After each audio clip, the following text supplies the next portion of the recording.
There's never too many cooks in the kitchen. You just got to get the guy out the kitchen that's not a cooker.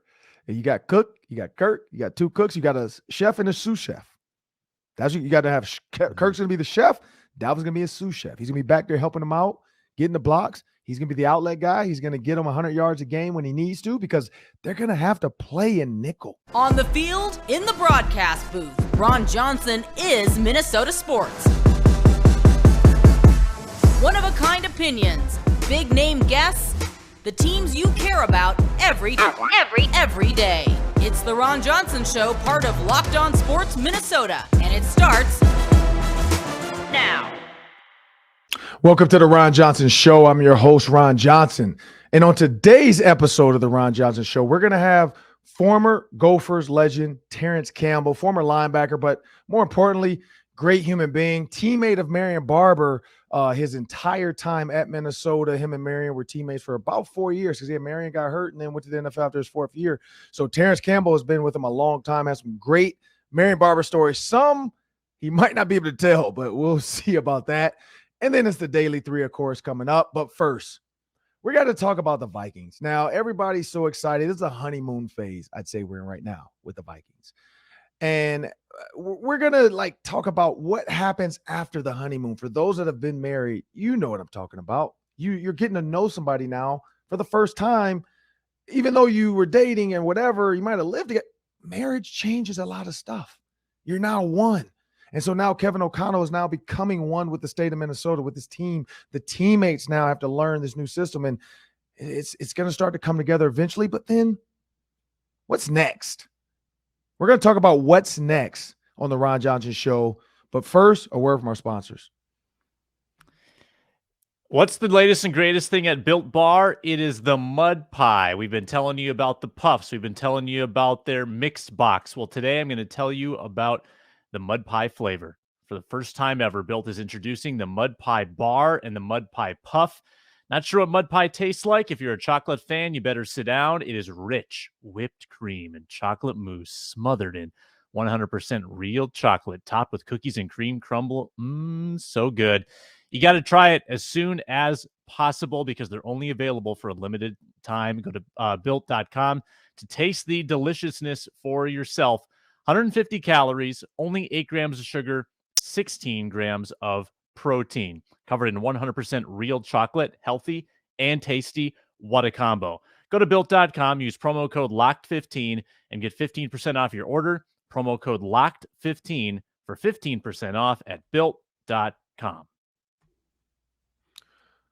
Well, Sam, we gotta talk about this, man. We gotta talk about the Vikings. And you're married. You know what I'm talking about. You've been there. Eventually, things are going to go wrong. Something's going to go wrong. There's no way. I mean, unless the Vikings go, 14-2, 14-3, I don't think there's a way that this can just be smooth sailing the whole way through. Something's going to happen, whether it's the fans are going to question it, the players are going to question each other. But maybe Kevin O'Connell has the right touch. Maybe he knows, he's seen the pitfalls of other teams and things that happen. Maybe not. Some things you just are inevitable. So, Sam, for me, and you posed the question, what are some stumbles early in the season? Well, one, miscues. So we're hearing a lot about variety within this playbook. We're hearing a lot about the ability to create your own, the ability to make your own route within the route, based off coverage, nothing crazy. But with all of that mental thinking, and hopefully maybe the preseason weeds us out, that slows you down a little bit. Defensively, I don't see too many issues or stumbles defensively. I really don't. 3-4 to 4-3. There might be some gap integrity, assignment stuff, but I mean, you got some high level thinking defensive guys. Your safety, you have a really smart elder safety back there helping Lewis Seen. You have a really elder cornerback helping Andrew Booth Jr. So I think the pieces, you have a Cam Dancer over there that can help him. You have a Channing Sullivan. So I think you have the DBs that can help the young DBs. You have the linebackers that are all vets. You have the defensive line. I mean, Asezi Atamewu. You got Harrison Phillips. You got those other guys, Daniil Hunter, that can help the young guys. Offensively, though, it's not so much of needing help because they're all vets. Like there's not really a rookie on the offense that's going to get a ton of like, oh, we need this guy. It's not going to be the Justin Jefferson year. But the change within the offense, that's a huge change when you're letting your quarterback make changes. I think that's the stumbles. I think Kirk Cousins is going to have to not second guess himself. You know, it's one of those things, I forgot what movie it is, but, you know, it's one of those things where when you're in a new relationship, you question yourself based off the old relationship. And then eventually that wall comes down and you're just like, look, I'm going to be me. And I think that's where they have to get to with some of the mistakes that are going to happen. Some of the second guesses are going to happen when they're not getting out of Kirk or the offense what they think they should or what they want. But my hope is he's spent enough time with them that he's gonna break him down quicker than later, and it's not going to take week 3 or 4 in the season. It's going to happen during training camp in the preseason. And hey, look, walls are broken down, but they're going to stumble at some point. And I think that's where it's the most noticeable will be some of the offensive miscues. What do you think, Sam? Ron, do you remember the catchphrase in Seattle, let Russ cook, when the Seahawks wanted Russell Wilson to air it out, let it loose? They were frustrated that they were running the ball so much. They wanted him to let it out. Well, what if the Vikings let Kirk cook? And what if he doesn't cook very good meals? What if it's not very, very tasty when Kirk Cousins prepares these 40 passes per game entrees? What if Kevin O'Connell unleashes this guy and he makes critical mistakes? He throws pick sixes when given more opportunities to make mistakes. Maybe there are strip sacks. Maybe there are fumbles. What if opening the door to this new Kirk Cousins throw the ball all over the place universe unlocks a bad version of Kirk? I think that could be the stumble, is that Kevin O'Connell realizes that maybe this guy is better in a run-first offense. Maybe we do need to put him in a little bit more of a cocoon. I think that could create some interesting tension. And it's funny because the fan base has been asking for a while now, you know, go to pass first, stop running on 2nd and long. But what if that's not the best play for Kirk Cousins? And what if it takes a while for Kevin O'Connell to realize that? Well, the Rams were a pass first team to get to the run. We have Dalvin Cook, so that's definitely better than what the Rams had in their backfield. So I think Kevin O'Connell's smart enough to know when to mix it in, when not to be predictable. You know, not to just come out and fit whatever I feel. That's my first 15 plays. Like, you know, like I think Kevin O'Connell's going to head more of that because he played with Tom Brady, you know, and he's seen what offenses look like when they work. This is where I go with that though. So you use the word cocoon. Eventually, he's gonna have to become a butterfly. It might not be the prettiest butterfly. It might not be the blue, green, orange butterfly, but it might be the yellow, brown that, hey, it's still a butterfly, still flies around, still looks good, gets the job done. The other part of this, if Kirk does, like, if he's not good when he's cooking, Mike Zimmer's going to get on the podcast. Like, Mike Zimmer's going to get on some shows eventually, or he's going to come out. And I'm not going to say he's going to directly just say, I told you so, but it's gonna get, and if Everson Griffin's not picked up, he's gonna probably get involved in this as well if it just does not go right. And then that opens the door for the Vikings to have a horrible season and go draft a first-round quarterback. The problem is, who? Like, do you go get the kid from Alabama? Is he gonna come out? You know, the kid from USC that just followed Lincoln Riley. I mean, there's some opportunities to go out there and get one of these quarterbacks, but is that the answer? And is that a high enough pick? You know, if the Steelers find a way again, because the Steelers always find great receivers. If the Steelers find a way again to make Kenny Pickett the next Ben Roethlisberger, like, it's time to start getting some of these Steeler scouts to become your next, you know, director of player operations or something, because clearly the Steelers are doing something right. I mean, Antonio Brown, Chase Claypool, Deontay Johnson, Juju Smith-Schuster, they're always finding late round guys and turn them into great receivers. And that's what might happen. If Kirk doesn't do well, then you got to go get a quarterback. But I don't think it's going to happen. I think Kirk Cousins is going to be just fine. I think he's going to get it done. I think that, you know, his confidence in Justin Jefferson. What's the worst that can happen if you throw the ball up to Justin Jefferson one-on-one? He's going to catch it. The worst is he's going to drop it. Like, I don't think Justin Jefferson is the guy that's going to let Kirk get interceptions because he wants Kirk to do that. Like, when Kirk did not throw him the ball when he was single covered in the back of the end zone, and you remember this, the cameras heard it. It was loud. He was like, F Kirk, throw me the ball. And then, you know, people, of course, try to make it into a drama, and like a pro, just, hey, look, man, it's emotions out there. What receiver is not going to say that? I'm not mad at Kirk. That's just what I said. I could have said, frick, Kirk, throw me the ball. Like, I'm just saying, Kirk, throw the ball. Like, throw it to me. And I think that's what's going to happen. He's going to get more and more confidence. And Kevin O'Connell's going to tell him, like, look, if you make that throw and the DB steps in front of him, I can live with that.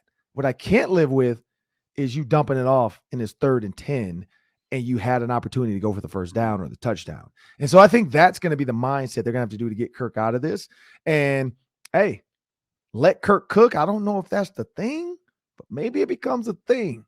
Because when Kirk's cooking and there's a chef in the kitchen, we got Dalvin in the backfield, it just seems to work. Or is it too many cooks in the kitchen if we do that? There's never too many cooks in the kitchen.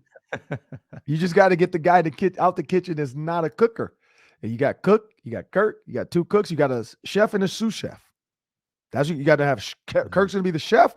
Dalvin's going to be a sous chef. He's going to be back there helping him out, getting the blocks. He's going to be the outlet guy. He's going to get him 100 yards a game when he needs to, because they're going to have to play in nickel to deal with this new offense. And that's going to leave a lot of run lanes for Dalvin Cook to get going. So that's what I think is going to be most exciting about this offense, is they're going to free up lanes for Dalvin Cook. It's not going to be any more 8-9 man boxes. Good luck, because Kevin O'Connell wants you to go 8-9 man box so he can unleash what he has in his offense. Well, that'll do it for the first swing of the Ron Johnson Show. We want to thank all those that continue to listen on iTunes and Spotify and wherever you get your podcasts. We thank you, iHeart, wherever you're getting your podcast, please continue to do so. Also, for those watching on YouTube, thanks for subscribing and continue to stick with us. Coming up next, it's our interview. We got Terrance Campbell, former Gophers legend, and we'll be back after this. Well, up next on the Ron Johnson Show, as promised, we got Terrance Campbell, former Gopher, great linebacker. Some of you remember big hits, tall, skinny kid, came in as a young freshman, ended up being a really good player under that system with Glenn Mason. Before we bring Terrance Campbell in, though, we have a word for our sponsors. Yes, we do. It's Bet Online. Our partners at Bet Online continue to be the #1 source for all your betting needs and sports info. Find the latest odds, news, sports developments, including this year's basketball playoffs, which are almost over, MLB scores, fights, and next season's NFL futures, plus live betting, esports, and plenty more. Head to the website today or use your mobile device to learn more about the trends in action. Bet Online, where the game starts. Let's get into Terrance Campbell. And now, as promised, go for great Terrance Campbell. He spent a lot of time with Marion Barber. I remember those two coming in as freshmen. Let's just say that freshman class was one to be remembered just because of the pranks, the things we did to him. So as I bring Terrance Campbell into the show, Terrance, man, I want to thank you for joining me on the Ron Johnson Show, man. Terrance, I don't know if you were part of this group that, it was kind of like hazing, but I wouldn't call it hazing because the freshmen stole I think it was either Tellus Redmond or Jack Brewer's truck. So they stole his truck. They were putting signs from the election onto the back of his car. We ended up having Matt Baz handcuffed in the bathroom. I mean, it was like an epic summer with you guys, man. But I'll never forget just seeing you guys coming in bright-eyed and then actually contributing on special teams, actually being a part of the locker room, like gelling right away. And you were one of those guys, man. Jared Ellerson, Jakari Wallace. But Terrance, as we're talking about the current Gopher program, as an alumni, when you first heard Roll the Boat, what did you think then and what do you think now? Man, when I first heard it, I didn't know what to think. You know what I mean? It was similar, back when I was playing. Coach Hudson was our D coordinator, and we used the phrase burn the boats. So, he gave us the whole history lesson on, the burn the boats. So when I heard row the boat, that's, first thing I thought it was, man, they're saying it wrong. And then, so I did a little research, and then, I figured out, I learned, Coach, lost a child, and then, what it meant to him. And so it kind of stuck with me. I find myself saying row the boat, when I get in a position, I feel stuck. I just, if you row, you're going to keep going. As long as you keep rowing, you're going to keep going. That's what it means to me. Man, you put it perfectly, man. I wish more people you're a smart guy, man. Like, for those that don't know, man, Terrance Campbell is killing it in Texas. I mean, if you haven't seen his freestyle, I mean, he's done some stuff for Ella DeGeneres. He's freestyling for car dealerships because he's a marketing director, but now he's doing real estate. He's rapping to sell houses as well. Like, it's just his marketing thing to gain that interest, man. And I'm not gonna lie, man. Like I checked you out at first. I was like, man, this dude can't rap. And then I'm like, wait a minute, this guy's actually like putting it down. So I gotta tip my hat to you on that. But from the Atlanta area, Big Boy, Andre 3000, rap is big. Georgia Tech, Georgia, all those schools in Atlanta. Why Minnesota? When you got recruited by Minnesota. Man, honestly, it was one of those things where I was just being coachable. And so my head coach at the time, he gave us all, if you get an offer, take it. He gave us that speech. And I'm the oldest child in my family, no cousins, no uncles.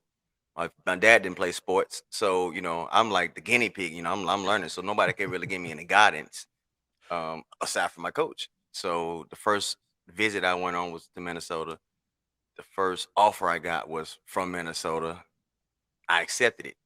It was the Big Ten. I had a couple of 1AA offers, few of them, but Big Ten. You get to play on TV, and then but that's how ultimately I didn't want to go to Minnesota from Atlanta. No shade to Minnesota, but I mean, it was my visit. It was maybe like 6-7 inches of snow, and I was like, oh my god! But they offered me, so being coachable, I accepted. But it ended up turning to be a great time, man. Great time. I'm glad I did go to Minnesota. Yeah, man, and being coachable is part of that's what Coach Fleck always talks about, man. Being able to be molded, evolve within the system, be coachable, and you definitely were one. Looking at this your time there, in Minnesota, and I remember my memories. I had Ron Dane on the show, former Badgers running back. I played him twice, my freshman year, my sophomore year. So we talked about a lot of memories there. Iowa, same thing. But what are some of your memories, playing against Wisconsin and Iowa? My biggest memory against Wisconsin was that walk-off field goal by Reese Lloyd. We was down bad. Like I don't even think we had the axe prior to Reese Lloyd making that kick. So that was my biggest Wisconsin memory, aside from my first time playing at the stadium in Madison. And they was, the whole stadium was doing that jump around thing. Um, but that was Wisconsin. My biggest memory between the two is from Iowa. Two of them actually. My freshman year, maybe sophomore year. One of those years, I got my ankles broken by Brad Banks, the quarterback. So that was a big memory. And then I redeemed myself a year later though down in Iowa, because I got a sack against Robert Gallery, who ended up being like first or second pick to the Raiders. Yep. But I got a sack against him, and then I did the A-Town stomp. So those but those are my biggest Iowa memories right there. Not the ankles broke. At least you didn't get hurt, man, because Aston Osai, he got his legs got taken from him from Antoine Randall. And I'll never forget, he tore his ACL. So at least you was able to like walk away from that one and then come back. But and as we know, man, like it's tough to talk, but you have to do it as men sometimes, man. I think we don't share it enough with each other. I think we don't bring it up, especially in the Black community, man. Like when somebody dies or when something tough happens, we tend to just ignore it, and Marion Barber recently passed. His memorial's coming up June 22nd. And so when you think about that, like I had my memories of Marion. We had Dale Reed on, Tony Patterson, a bunch of guys have come on the show and they've shared. What is your memory? Because you spent a lot of time with Marion in your time at Minnesota, because you guys came in together. Yeah, man, I got a ton of memories. I'll share a few, pretty short. So I got one when I first discovered, my music stuff. I wasn't as good as I am now, but we had a setup, and we used to make. It was me and Marion, and it was I think it was Pierre Jackson. So we was like, this is around the time when 50 Cent started. So G Unit. So I forget the name, what we called our group, but we was a group, me, Marion, and Pierre, and then Jakari and two other people were G Unit. So we'd make diss tracks against each other. Like we was like real deal beefing, fake beefing, but So that was one thing. And then I'm gonna say my when I really realized Marion was MB was in practice, like we had a battles, but it was always on, because I play linebacker. It was most of the time we made contact. It was on an angle. Yeah. Well, this particular day, I forget the name. It was like a little misdirection play, so I took the wrong step and my feet got crossed. Yep. And it was like by the time my feet were crossed, it was Marion was like right there. So I still tried to wrap up, and then we made contact, and then next thing I know, one of my teammates was coming to check me out, and coach wanted to make sure I was still good. So that was like, oh yeah, Marion is MB. Yes, it's a grown man right there, man. So that, those are my two. I got another. I can't share that on air. It's the locker room talk, but that's a good dude, man.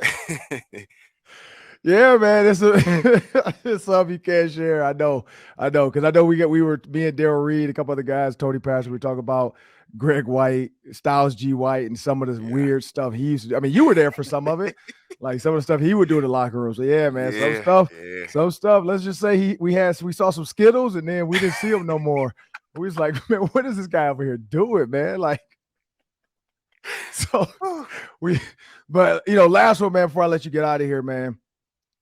As a man, as you grow and you look at your time, your time in Minnesota, your time now in the business world, I see you doing great things out there, man, continuing to, level up every time you feel like you can get better, you do something else and you're like, what, I can challenge myself to do this.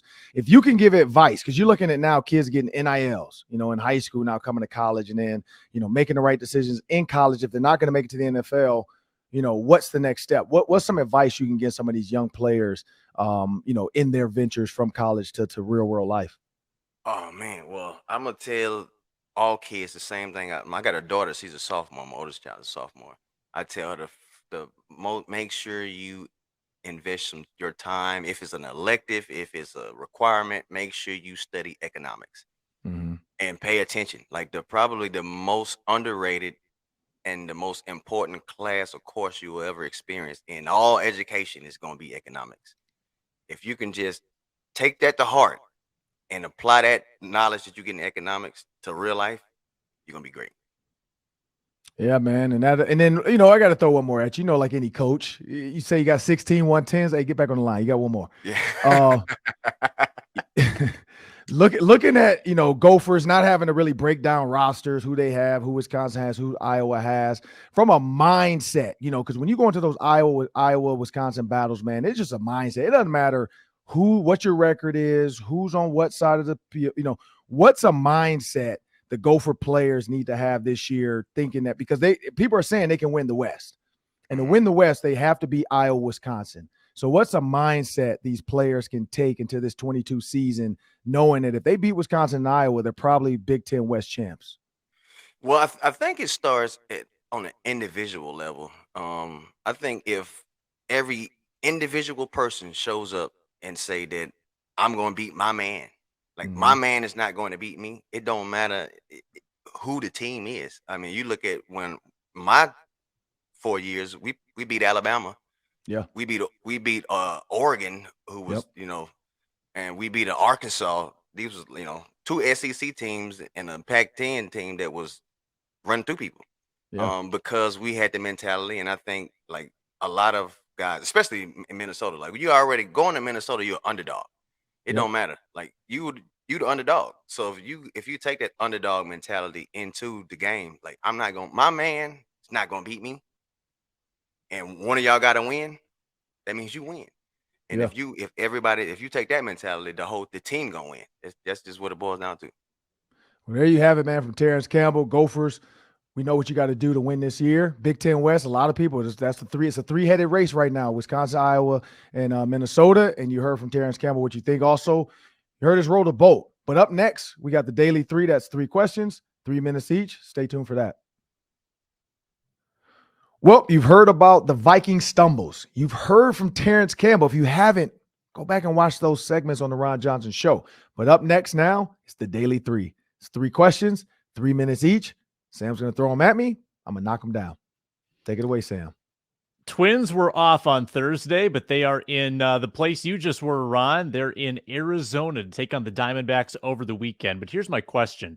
Looking ahead at the schedule, 8 of the next 14 games the Twins play against the Cleveland Guardians. Now, the Guardians are heating up. They've won 8 of their last 10.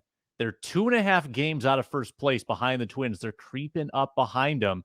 And they play 8 times in the next 14. So after that stretch is over, Ron, they'll have met 8 times. Who will be leading the Central?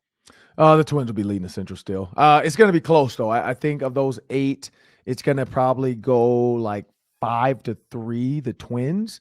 But again, this is where the rubber meets the road. But I think the Twins have it. Like when you know the team is close that you're playing, it notches it up a bit. That's the problem with baseball. 162 games, it's tough every single night to come out and play your best of the best of the best that you can play. Like it's just one of those things, like you just can't do it in baseball. It's so hard. And that's why the playoffs are so much fun, because the intensity's ratcheted up. The plays are going up. Everybody's high alert, high level play, everything. You can't do that in 162 games. It's just you're tired, you're traveling, you're on the road. But I'd say the 8 out of the 14, those 8 against the Guardians, Twins are going to go 5-3 versus the Guardians. Twins will still be leading the Central. They've got another one of those funky 5-game series like they had against Detroit, because they have a doubleheader one day. So they got 5 games in Cleveland. And remember what happened? Detroit, yeah. What was it? 4-1? Detroit won? Yeah. And I picked 4-1 the other way. I thought the Tigers would get one and the Twins would just rattle them off, and the Tigers found a way. But again, that's because you have 162 games. And when you know how bad a team is, sometimes you mentally just don't come out saying, I need to get big hits. I mean, honestly, I keep going back to my daughter's softball team or 10U team. It's the same way. When we know we're playing an A team, the girls are paying attention. Everybody's high alert. Everybody's going. And then when you play a team that you're like, oh, we can beat them. Like girls are like eating sunflower seeds. They're over there chewing gum, talking, playing around. Like they're just not paying attention. I think it's a human thing. Like when you don't feel like this team can do anything with you, you don't show up. And then by the time you realize they're beating your butt, it's too late. And you just can't get that energy back. And you just have to wait for the next series. And so I think the Twins, I think the Tiger series was a help for them to not do that again. There was a trade in the NBA yesterday, Ron. Dallas and Houston executed a trade where Dallas gave away the 26th pick and a couple players with expiring deals, and they got Christian Wood back in return. So they gave up their pick to get a player that could help them right away. Would you be opposed to the Wolves doing something similar, giving up their pick, number 19, to get someone who's a little older, more of a veteran that can help them immediately? Yeah, when you look at Christian Wood, 6'11", power forward, can play the center, can guards, because you don't have the true Shaqs anymore. So he's a guy that can, if you go, not say play small ball, but if you have a Luka and you do some other stuff, get a couple guards out there. Because honestly, in the West, when you think about what happens in the West, you got to have 4 guys that can handle the ball. When you think about the Warriors, like their death lineup, as they call it, where Draymond's the 5. Well, you put a guy in there like Christian Wood as your 4-5, your 5 at 6'11", who's technically a power forward. He has an advantage of height over Draymond. And honestly, a lot of teams make moves right now to deal with the Suns and the Warriors. Those are kind of the two. You got to deal with the Suns and the Warriors in the West. And so what do the Suns have? DeAndre Ayton. So we need somebody to be able to bang with him. But then they also have Devin Booker. So we need somebody to go shot for shot with him. The Mavericks, like, they figured it out. And so now it's like, let's build on this. Like we were this close. We were right there. We had it. Like they thought they had it and they just couldn't get over the finish line. And so that's where you what's next? Like, let's add a guy who can move a little bit better, who can be a swing guy, who can get us some rebounds. For the Timberwolves, I don't see why not. Like if you don't feel like that pick is going to come in and play right away and there's a guard out there and you're like, look, D'Angelo Russell's not the guy. Then you go get him. But if you're like, hey, D'Angelo Russell's the guy we need is somebody to play right under Cat, like a 3, a really solid 3, like a 6'7", 6'8" guy, who can be a big time player. They don't have to be the man. Like we just need somebody to fill it like an Andrew Wiggins. Maybe go back and get Andrew Wiggins. You put Andrew Wiggins with Anthony Edwards and karl-Anthony Towns. I mean, why not? It's new ownership, new front office. You see what Wiggins can do now when he has scores. You have scores in D'Angelo Russell, Anthony Edwards, and karl-Anthony Towns. maybe go back and get Wiggins. He can come in and be that 6'8" swing guy like he's doing. Split the Red Sea. Now, the big difference is they don't have a shooter, and Anthony Edwards has to improve his shooting to make Wiggins a viable option. But I wouldn't be opposed to going back and trading for Wiggins and giving the Warriors their first-round pick if they're willing to do that. But that's just me. That is the scalding hot take. I love it though. I kind of like the Ben Beacon idea, the Locked On Wolves host who we interviewed.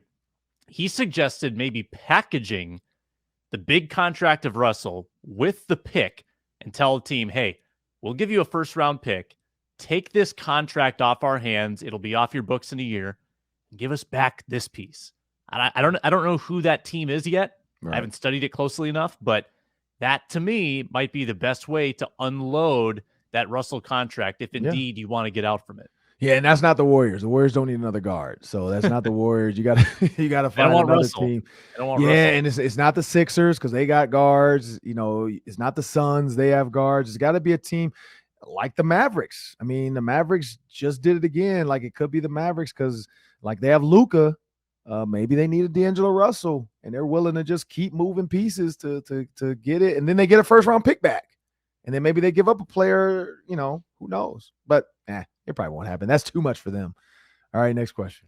There were ludicrous takes coming from Tyreek Hill on a podcast recently, at least in my opinion. You'll see what you think. He said that Tua Tagovailoa is more accurate of a passer than Patrick Mahomes. What are we thinking here, Ron, on this Tyreek podcast rant about Tua versus Mahomes? Well, the fact that Tyreek Hill doesn't even run real routes sometimes, like Patrick Mahomes is playing pickup basketball on the football field at times. He's running around, he's throwing sidearm, he's throwing no-look passes. Everybody is accurate when they're in shorts. Tua, we're not debating that he's not a good quarterback. He went to Alabama. He played well there. He did some national championship type stuff. He was a good player. Him and Jalen Hurts, both like good quarterbacks.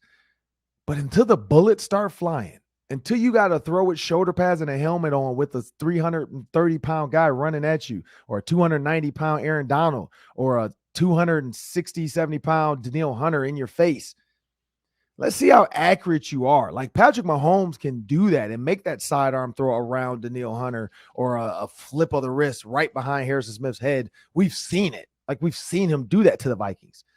I don't know if Tua can do that. But again, you're trying to hype your teammate up that you're with now.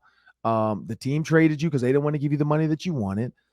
Patrick Mahomes kind of like responded back. I haven't heard his comment, but I saw him on the podium responding to it as well. It is what it is. It's you just like trying to have your boys back. Scottie Pippen has said Michael Jordan wasn't the best player ever. Like, okay, come on now. Like people say outlandish stuff so that we talk about them. And hey, Tyreek Hill, we're talking about you. The season is like I can't wait for the season now. Like I'm getting like 90 days. It's getting itchier and itchier because now we get to see Tua with Tyreek. And the minute he underthrows him or he throws an underthrown and Minka Fitzpatrick picks it off or somebody picks it off, from the Cardinals or something, then everybody's going to go back to that take and be like, how accurate? I mean, he's really accurate throwing it to the other team. You're definitely right there. I wouldn't put that pressure on Tua because who knows if he can handle it.